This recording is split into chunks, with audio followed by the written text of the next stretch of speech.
What's good, man? How y'all doing?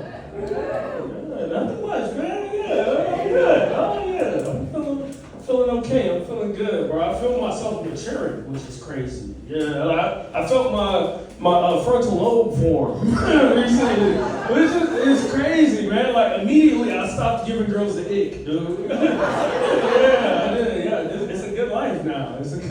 Life's good, man. Cause I love to dance, bro. I love to dance. I went to a performing arts middle school, so I get down, bro. You know, I go a little crazy, you know. But the first two ways I learned to not give girls a dick. One, when you go to a club with a woman you're interested in, not supposed to get into a dance battle every time, bro. I know that. Second, and most important thing I learned, not supposed to end that dance battle with a split, dog.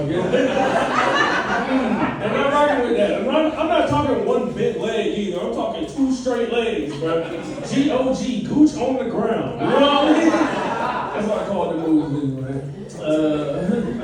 Nah, man, I was doing a lot of stuff to give girls the ick, bro. I wasn't giving the right reaction when lingerie came out. That was the thing. And I feel like a lot of guys don't give a big enough reaction, right? That's not me. That's not my problem. I give cartoonish reactions. My girl come out in lingerie, I'm like, yowza! You know what I mean? I'm really jumping for joy, bro. That's not my issue. My issue is I think I just know too much about lingerie, man. I know too much about the material. I'm a connoisseur of sorts, you know, a snob, some people say. But I'm like that because my first babysitter, right? It's not that kind of story. Please don't look at me crazy. She was a manager at the strip club called Magic City, and sometimes she would have to go to work and she would bring me because she wasn't a bad babysitter. Right? True story. It wasn't weird. Like the ladies, they were never in lingerie in front of me. You know what I mean? Like it was never weird like that. They were always naked, right? So, but they would have material laid out on the table, and they would talk about the type of lingerie they wanted made. They would talk about the good and bad materials, right? So by the time I was an adult, I just knew the good and bad materials by sight. And my first girlfriend, she was like, Trey, I got this outfit, it's sexy, it's silky, you gonna love this. And I was like, bet. You know, she comes out in an outfit. I was like, whoa, you know what I mean? I hit her with the cartoonish reaction. I hit her with a jumping Jehoshaphat. And I did a split in the air. I'm not gonna do it right now. Because, you know, the ink thing, no.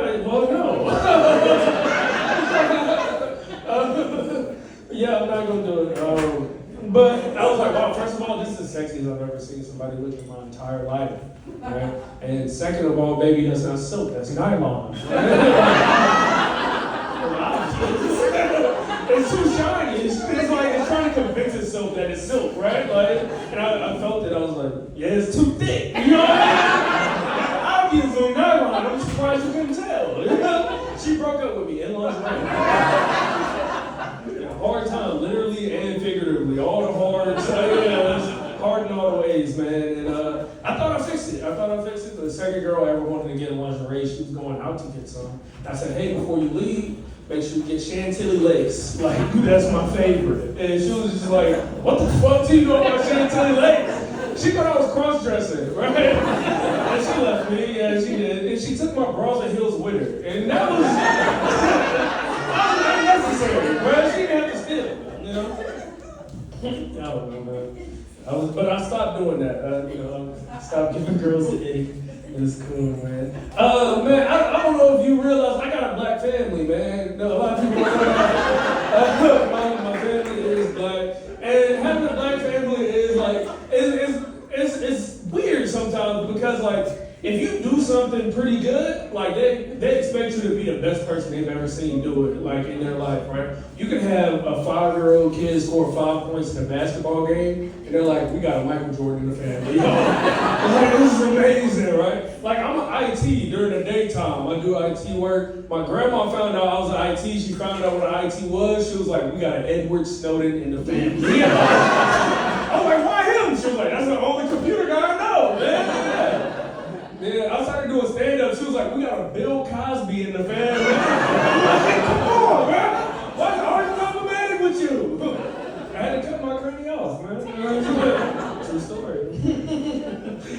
No, man, this is crazy. I don't know. I miss being a kid. I talk about maturing, but I do miss being a kid. I feel like when you were a kid and you had a dream, people like your parents believed in your dreams hardcore, right? Like it was. I don't know if they believed in as hard as mine. Like I saw Spider-Man with my dad when I was a kid, right? And y'all seen Spider-Man, right?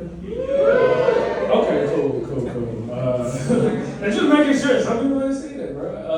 But at the end of the movie, I told my dad, I want to be Spider-Man. And he was like, Trey, you're black. You know what I mean? Like, it was like if you work out hard enough, you could be almost as athletic as Spider-Man. You know what I mean? Like, you can almost make it. But he was like, you can't be Spider-Man without going through what he went through. You have to go through his origin story, right? And he was like, you watched the movie. Do you still want to be Spider-Man? And I was like, yes, Dad, I still want to be Spider-Man. He was like, I'm your dad. I got to make that happen. You know what I mean? Like, you're my son. I want you to be what you want to be. So he looked in my eyes. He was like, with great power comes great responsibility. And then he shot my uncle.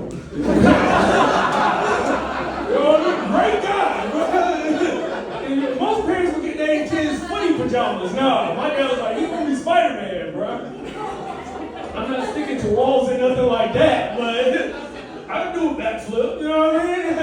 Spider-Man in my head. I guess. No, that's cool. I don't know. I'm not from here. I'm from the deep south, man. Anybody from the deep south from here? Okay, where you from? Atlanta. Who said that? This is my friend. Oh, okay. She's from Atlanta. She's from Atlanta? Yeah. I disagree. Let me tell you what. A white woman said that, right? Ain't knowing Atlanta's history. No. What part of Atlanta are you from?